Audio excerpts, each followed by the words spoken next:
Во студиото на Здраво Македонија по 9 часот се дружиме со Спасе Јанев, директор на Здравствениот дом Железничар, Бленди Ходај, граѓански активист и директор на Форумот за образовни промени, и пирсер Надица Ѓоргиовски. Останете со нас до 11 часот. Добро утро во овој дел од денот. Верувам дека сте заедно со нас уште од рано изутрина од 6:45 па се досега, кога на оваа трпеза обединуваме различни профили, различни професии и секој остава свој општествен печат. Заедно со мојата драга колешка Бисера сме домакинки во овој дел од денот и официјално пред камерите. Бисера, добро утро. Така, Александра, добро утро и до тебе во овој дел од емисијата. Добро утро и до вас, драги гледачи кои нас следите се од 6:45 наутро и ќе останете со нас до 11 часот во делот на утринската емисија. И ово утро имаме интересни гости, интересни профили на професии, од кои ќе дознаеме многу информации. Александра, може да си ги најавиме? Како што е редот да си ги поздравиме уште еднашка, веднаш до мене Спасе Јанев. Добро утро и добре ни дојдовте за прв пат во Здраво Македонија. Добро утро и добро ве најдов и поздрав до гледачите на Канал 5 телевизија. На средина ни е Надица Ѓоргиевски. Добро утро и добре ни дојде. Добро утро. И на крајот од ова убаво друштво Бленди Ходај. Добро утро и добре ни дојде. Добро утро, добро ве најдов. Господине Спасе, ќе започнеме со вас, бидејќи ни доаѓате од јавна здравствена институција. Пациентите постојано упатуваат за потреба од подобрување на јавните здравствени услуги. Но кај вас има еден поинаков пример, позитивен пример, кој треба да се сподели, бидејќи ако се ни е негативно во државава, кога ќе појдете кај вас на еден обичен здравствен преглед, доживувате една поинаква приказна. Како успеавте? Па токму тоа е она што е главниот порив да се помогне и да се смени нешто во нашето општество. Ако секој во својата институција се погрижи да има такви резултати, ќе бидеме многу подобро, ќе бидеме пандан на сето она што го гледаме на запад и викаме на запад е поубаво, не, тука може да биде тоа поубаво. А моментот е следен, кога сте поставени на некоја раководна функција. Имате два избора. Едниот е да ја уживате функцијата или да работите на таа функција. Јас одбрав да работам како директор, а не само да бидам директор. Сум дел од народот, значи јас сум човек кој сите други, кој лутал низ тие здравствени лавиринти, чекал со часови на шалтер, чекал преглед. Не викаме дека нешто не чини со здравството. Туку викаме да го подобриме здравството. Затоа во институцијата во која сум поставен како раководно лице, се трудам да го сменам сето она мене што не ми се допаѓало или сето она за што имаат пациентите забелешки. Значи, ако дојдете на лекар, треба да имате правилна и соодветна здравствена заштита и соодветни услови каде ви се пружа таа здравствена заштита. А што е најважно? Кадрот треба да е професионален, да си ја знае работата, а и да биде, што викам, добро наклонет према самиот пациент. Тоа е, знаете, една взаемна врска пациент-доктор. Ако нешто ја прекинува таа врска, веднаш флуидот го нема. И затоа мојата обврска беше тој флуид да го воспоставам повторно за подобра здравствена услуга, за подобро јавно здравство за сите. Тоа е панданов прочем на нашата институција, која е налик на она приватно здравство за кое сите викаме нели дека е подобро. Не, јавното здравство може да биде подеднакво квалитетно како и приватното здравство. Така. Бленди, мислам дека борбата постојано ја водиш, ако директорот во својата институција ти на терен, а сите те паметиме во дамнешно време, 2016-та се подсетивме, Југохром, кога тетовчани се гуша во тоа што ни се случуваше во тоа време. Тогаш го крена гласот како млад човек, може би се уште непознато за тебе граѓански сектор и активизам, но од таа дистанца до денеска, кои се промените кои Бленди Ходај ги направи? Фала многу за малце провокативното прашање. Ќе поминат, мислам, следна година ќе бидат 10 години од големите протести. 2026 10 години. Да, големите протести со Југохром во 2016. И ако може да споредам што е направено, би може да кажам дека многу добри работи се случило за тоа време со мојот активизам, но исто така и со вклучување и многу од мои колеги во делот на подобрување на општеството. Како знаете, во 2016 јас тој период сум бил во основно училиште, сум имал 13 години во првите протести на Југохром. па после тоа во средното училиште сум еден од коосновачите на Сојузот на средношколци што уште ден денеска е активен и постои, така што во делот на тоа што е направено, една од добрите работи е што сме направиле една функционално здружување на средношколците да можат на институционално ниво да кажуваат што треба да се промени и што не. Нормално тогаш, ако се вратам сега во 2017 кога Сојузот почна, беше во една многу потешка ситуација да се функционира, затоа што постоела околу 10 различни сојуз на средношколци. Нормално тоа беше направено поради политичките партии, за тоа што политичките партии ги гледа, и тогаш па уште ги гледат младите како алатка за постигнување на некој цел, и за тоа сакале колку што може поделени да се средношколците, затоа имаше 10. Мислам дека и за народот важи. Колку да, за народот, тоа е миниатура. Тоа што се направи, например, и кај младите и кај студентите и средношколците, е миниатура на тоа како го гледат општеството. Колку повеќе разделени, толку може повеќе да добри за владаат. владење. Нели, тоа е фамозната теза на Макиавели. Ке владееш колку што ке можеш да разделиш народот. И беше многу во еден тежок период да се обединаат сите средношколци. Тоа го направивме прв пат во историјата на државата. Сојузот на средношколци е сојуз што ги обединува ден денеска сите средношколци без сите од без етничка и без религиозна и без економски бекграунд. Значи сите се здружени таму, така што тоа беше една големо постигнување во таа време.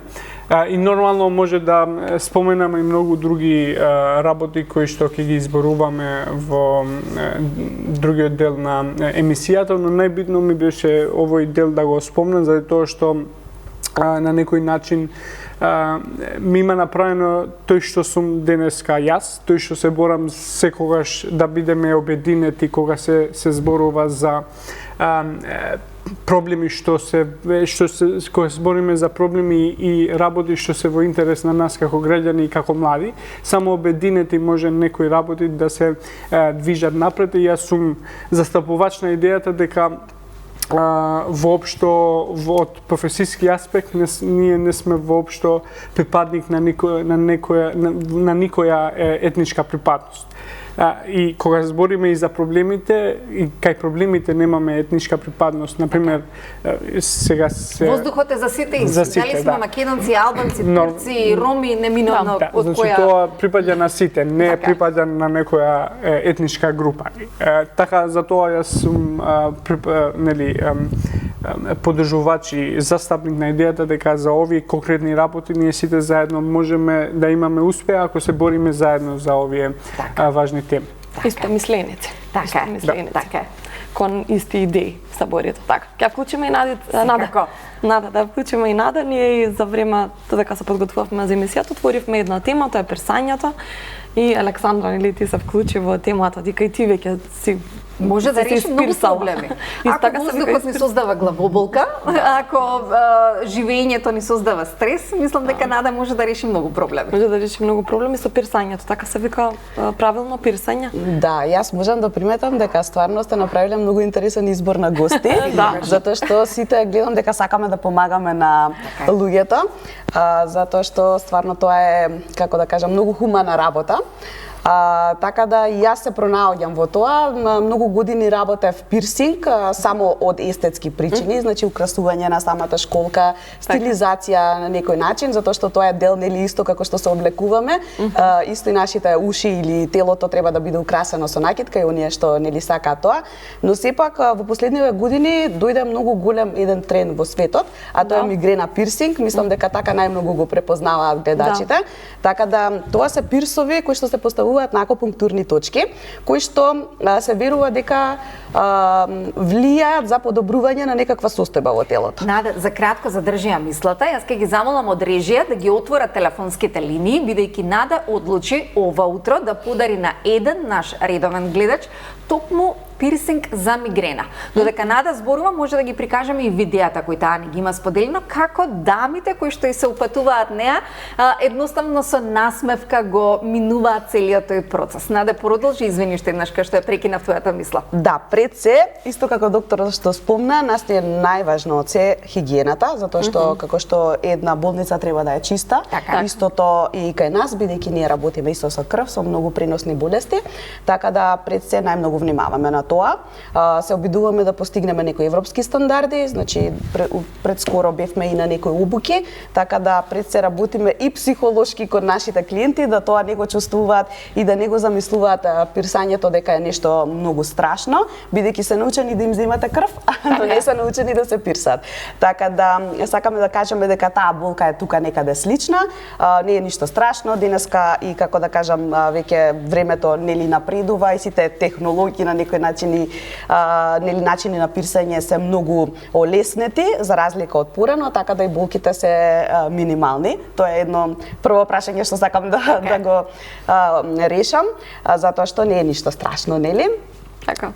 Понатака нешто што сакам да споделам дека освен за мигрена пирсингот постојат и многу други точки кои што може да влијаат во намалување на стресот во телото. Сме имале резултати каде што сме успеале да стабилизираме крвен притисок од тие точки, да намалиме анксиозност, дури во соработка, нели секогаш одиме со докторите и со психијатрите да се намали доза на пиење на антидепресиви кај луѓе со анксиозност.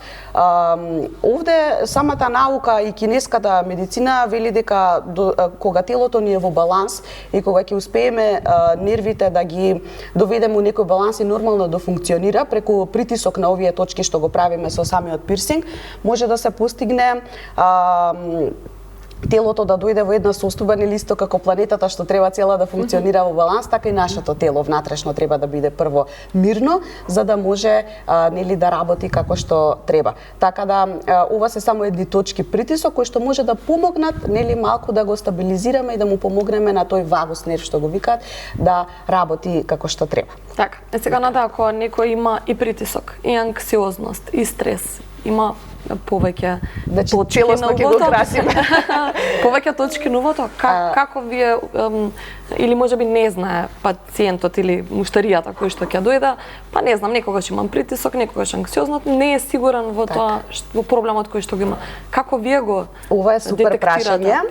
Да, ние на почетокот искрено кога почнавме и јас прва бев многу скептик на оваа тема, затоа што не бев доволно едуцирана, бев само околу естетскиот пирсинг. Така да со текот на времето, пошто нема баш како да кажам школа, училиште, некаде што курс каде што ова може да се научи се, али склоп од некој курс што го земав за акупресура, па склоп од тоа што научив нели аерикуларна пирсење аерикуларно, така да некако се направи таа комбинација и нормално со искуство од толку многу клиенти, свативме дека е најдобро да се прави една акупресура, значи благ притисок и ете ние викаме таа контрола, каде што самото тело пројавува некаква реакција и на тој начин им помагаме на нашите клиенти за заедно да можеме да го одредиме вистинското место. А на прашањето дали треба да се стават 10 пирсови, например, секако дека не. Секогаш почнуваме например со еден, доколку клиентот види резултати и е задоволен, може да дојде доколку сме му препорачале да направи уште нешто понатаму, нели за повторно да се постигне некоја благосостојба. Така, дека сме гледани, дека постојано гледачите не пратат, тоа го докажува и укажува тоа за кратко, го доделивме ваучерот. Господја Трајковска Елизабета, ја поздравувам и ја поканувам во градскиот трговски центар каде целиот тим на Нада ќе ја пречека со насмевка и ќе ужива во благодетите на тоа што ќе го изработат за неа. Ви благодарам што се јавивте, што го ставивте и вашиот телефонски број кој секако ќе го споделиме само на Нада. Да продолжиме натаму. Нада, ете, се надевам ваучерот да замине во вистинските раце и тоа може да го споделите на социјалните мрежи за ова гостување како завршило и украсило. Но докторе, за да еден процес биде како што треба, сите вработени се битни да се вклучени во истиот, дали станува збор за услуга, за здравствена услуга, неминовно во секој сегмент вработените играат клучната улога. Како успевате да ги мотивирате да сите бидат задоволни и да целиот систем во вашата институција Здравствен дом Железничар функционира? Вака сега, најважно е да се поставиш како човек, како пријател а потоа Колку таа граница понекогаш е тешка да се постигне? Границата сите треба да ја знаат и никош не треба да се, нели, премине преку неа. Тоа треба да биде јасно ставено и на вработените, но и самиот менаџер, колку високо или пониско ќе постави. Но најважно е пријателскиот однос со вработените, да разговараш, заедно да најдеш решение за сите проблеми, бидејќи знаете како, ако видиме ние низ годините има многу провлекувања во здравствениот систем кои на еден и друг начин ни сметаат на секој од нас. Ако јас земам и ставам одредени правила, кои се само по моје гледање, тогаш успехот не е целовит. Така. Во разговор со докторите, со сестрите, со техничкиот персонал, ние знаеме како да најдеме решение на секој проблем. Токму ќе речам дека сите заедно, разговорот помеѓу сите заедно е клучот за успех. Не е клучот за успех ја да дадам наредба. Туку заедно таа наредба да ја испишеме и да испочитуваме. Така. А тоа не е само за мене, не е само за нив, туку е првенствено за пациентите. Ако јас велам дека здравствениот сектор, здравствените работници се тука за пациентите, тоа треба да биде еквивалентно на она поче што и пациентите ќе ја дадат према здравствениот работник од услугата која добиле. Тоа е еден фидбек, взаемна спрега помеѓу однос пациент и доктор. Ова пациент и доктор кој претходно го кажав, нели? Ако пациентот е задоволен, ќе има почит према докторот и ќе има убави зборови и ќе го пофали здравствениот систем. Ако е поинаку, тогаш ќе имаме оној проблем. И тогаш треба да видиме каде сме сгрешиле, што треба да дополниме, што треба да направиме. Така. Дека имате одличен тим, тоа навистина секој може да го посведочи и јас се надевам така ќе остане и низ годините кои се пред нас. Но Бленди, дека потребни ни се промени во секој сегмент, некако вас ве поврзуваме со образованието. Па кои промени ни се најбитни и кои промени час поскоро треба да се направат во образованието? Кога збориме за промени во образованието, за жал треба да збориме неколку дена, за тоа што Мислам дека малку ни овој час и половина. Нашиот образовен систем моментално е во криза и е во алармантна ситуација каде што треба да институциите да превземат одговорност прво за ситуацијата што е со образованието, каде што се проблемите треба да се дефинират, односно проблемите веќе се знаат. Например, имаме ние неколку пати сме кажале и како невладина организација дека имаме образование со истечен рок. Имаме, например, во начинот како функционира средното образование е според Законот за средно образование донесено во 1996 година и од тогаш е промената законот дополнување на законот неколку над 33 пати. Значи имаме франкенштајнски закони. Сечи лепи, за да санираме некој проблем, а ние истите проблеми ги имаме секоја година. Сега ќе видите за некои две месеци, кога ќе имаме пак проблем со државната матура, па после пак ќе се најават други проблеми во високото образование, значи треба прво образованието да се поправи, треба одлуките да се однесат на не денес за утре, не денес за следна година, туку треба да се одлучува за наредните 5 и 10 години. Заради тоа што образованието, резултатите на реформите во образование можеме само да ги видиме после одредена временска рамка, после 5 и 10 години. Тоа е првото што во средното образование дефинитивно треба нов концепт и треба новиот закон да се усвои во собранието, а не да стојат у фиока со многу други закони. Тоа прво. Второто, во високото образование исто така поалармантна е ситуацијата. Моментално имаме нетранспарентни државни универзитети кои воопшто не се отворени и не објавуваат документи што се круцијални за транспарентноста на една институција. Луѓето многу не викаат зашто бараат транспарентност на државните универзитети, а граѓаните не сфатат дека државните универзитети се финансираат од државни пари, од даночните обврзници, од нас. И нормално и во секоја институција, и во институцијата што ја води докторот, кога се финансираш со државни пари, мора да даваш отчет кон граѓаните. Да кажуваш дека видете за оваа година сме имале толку буџет, сме ги потрошиле за овие конкретни работи. Значи, отчетноста е многу клучна во делот на транспарентноста и е важно и за квалитетот на образованието. И елиминација на корупцијата која владее во Македонија. И жално е што корупцијата не владее само во институциите, во тоа, владее и во образование и во здравство. Две најклучни институции што никогаш не требаше да се прво да се партизират и да се коруптират, да има коруптивни афери во овие институции. За жал, ние денеска имаме професори кои се во црната листа, а уште предават во универзитетите. Двајца имавме, едниот не можеме да го најдеме, не знаеме каде. Добро, многу луѓе не можеме да најдеме ние, но...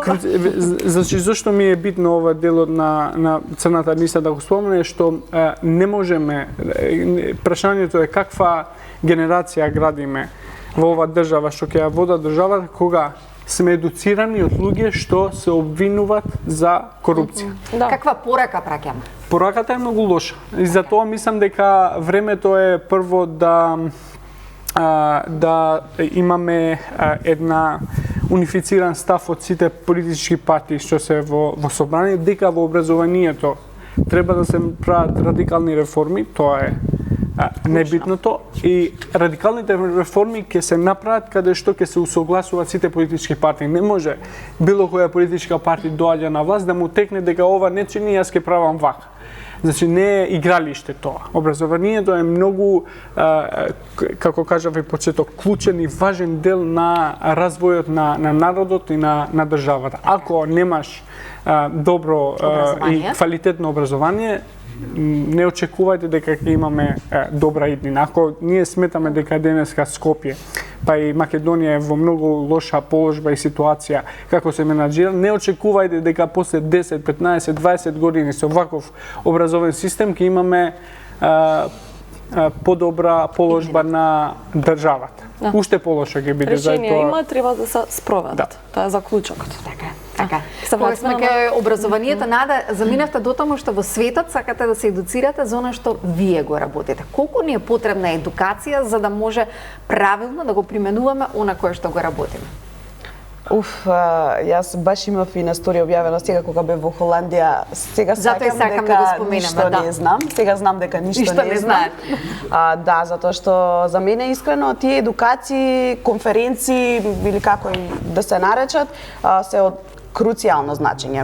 Прво затоа што светот, како што кажа, многу брзо напредува, се менува, секогаш треба да сме во тек со тоа што го работиме, секогаш има нешто ново што можеме да го научиме и искрено знаеме Македонија какви се условите и за многу дејности немаме ни соодветно образование, како што е пирсингот, например. Кај нас нема школа за пирсинг, специјализирано школа за пирсинг, така да јас се што имам научено е од светот, да речеме.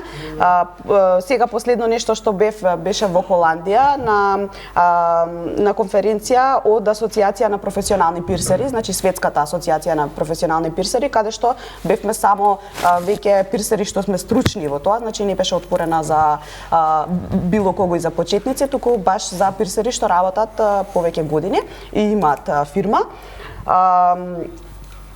Европа е сосема нешто друго. Значи, буквално од дезинфекции до стерилизации, до верифицирани пирсери, значи пирсови со кои што работат материјали, зборам.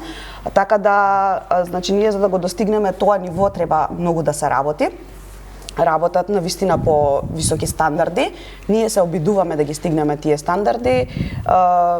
И навистина мислам се чувствуваш заштитен кога ќе отидеш со еден збор, значи стварно има што да се научи од тие луѓе затоа што се во број имавме предавачи во број 10 пирсери светски од Австралија имаше, од Америка имаше и на вистина сватив дека ништо не знам.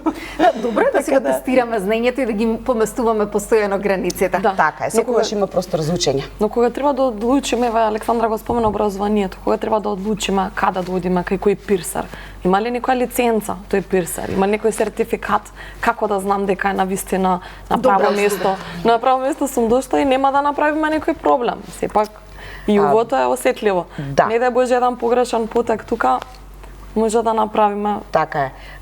Пак ќе се надоврзам дека имавме исто и ние една ситуација со непроменет закон од 2014 година. На почетокот искрено многу ни беше тешко се додека тоа го регистрираме. Секако државата си има нели процедура која треба да ја направиш за да отвориш едно пирсинг студио. Така. Особено од санитарен аспект, значи тука имаме санитарна инспекција, која што нели постојано е во тек, имаме санитарни книжки, значи пред све ние треба да сме здрави. Нашата опрема треба да е стерилна, значи стерилизирана, така да има доста чекори, не е како нели обична продавница што мора да се следат, сега толку тоа колку се почитува. Јасно. Не знам да кажам за другото, за другите места, да. Оставаме на државните институции кои што покочани малку ќе се запрашаме дали вистински ја работат својата работа, но тоа е за некое друго време, утрински да се навратиме на она што ни е нас битно. Докторе, дека сте отворени и транспарентни, тоа го укажува постојано давањето на бесплатни здравствени услуги кон граѓаните на прагот ни е ноември. Па еве да го најавиме тоа што ќе ни се случува допрва во месецот на машкото здраве, иако зад нас го оставаме октомври, месецот на ракот на дојка, кога постојано опоменуваме и кажуваме колку е битно превенција, но еве споменете и споделете што ќе ни се случува во ноември. Во ноември ќе се случува светскиот настан, вклучувајќи во Македонија, Movember. Така. Кој е еден повик до машките за дигање нивната самосвест за заштита на своето здравје. Лани, значи исти овој период, најавив една традиционална акција која за прв пат е започна една јавна здравствена установа за бесплатни скрининзи на ПСА прегледи. Значи тоа значи специфичност простата антиген или тумор маркер кој првенствено он покажува дека имаме некоја проблематика околу простатата. И оваа година ќе имаме таа акција на бесплатно значи тестирање на машката популација, каде што овој пат освен или со Сдруженијата на уролози ќе бидеме и со представниците на Movember фондацијата во Македонија, нели, Gentleman's Crew, кои се директни представници на Gentleman's Right и Gentleman's Drive, така да сите заедно ќе направиме едно убаво обележување на месец ноември за подигање на таа самосвест за заштита на машко здравје, но и за борба против машката депресија. Интересно. Значи тоа се двете одлики на фондацијата Movember, која еве и ние традиционално ја одржуваме и овој пат, по втор пат и се надам секоја наредна година.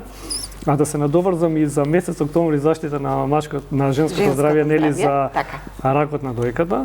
Значи ние во Здравствен дом Железничар етаблиравме во одделот за радиологија современа апаратура и радиолог кој врши ехо прегледи на дојки.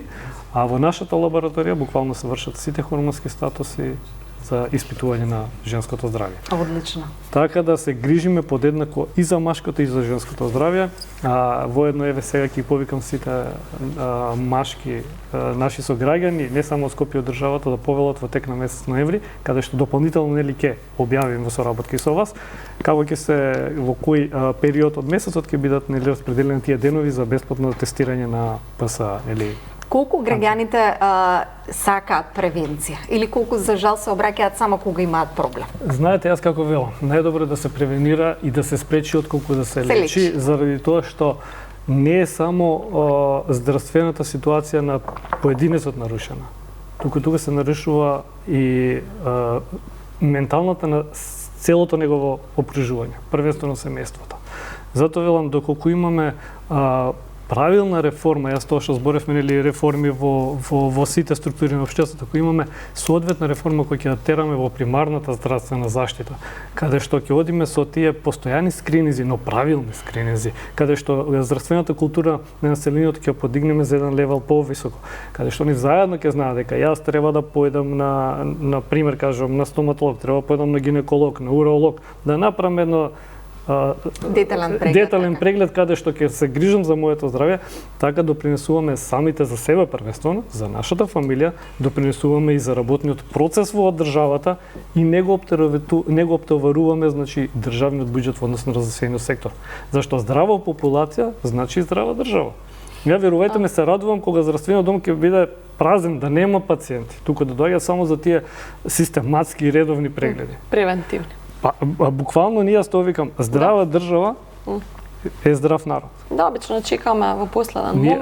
Знаете како, се што е на време лечено може да се спречи, што е на време фатено може да се спречи. Тоа што треба да го лечиме, исходот може да биде ваков или таков. Бленди, Нада, колку знаете превентивно да си направите преглед на себе? Бленди, вие сте многу млад, но сепак мислам дека превенцијата е кај секого добре дојдена. Јас секогаш идам, може би ова ми е поради моите родители, ми е научено од многу рано, што секогаш 2 пати годишно идам во преглед да направам анализи, затоа што ми е битен дел во мојот живот. Да, здравјето во мојот живот, да знам, нели, каков сум во делот на здравјето, така што се трудам 2 пати годишно тоа да го направам. Нормално некогаш не можам 2 пати да стигнам заради тоа што имам други обврски, ама да, здравјето ми е приоритет и тоа како се хранам, колку време спијам. Ми е многу битно заради тоа што сум приметен, например, кога спијам, не знам, 5 сати, 6 сати, не сум во можност да сум толку продуктивен како сум кога спијам 8 сати, например. Така што ми е многу битен дел на мојот живот. Да се слушна, Нада? Кај мене е и законска обврска на 6 месеци да правам санитарен преглед. Но за вашиот одговор ќе слушнаме подолго, малку подоцна, по рекламите, бидејќи здравјето пред се. Останете заедно со нас, доволно интересни ќе бидеме и во вториот дел. Време е за реклами, да си направите вашиот омилен пијалок и да уживате и по тоа.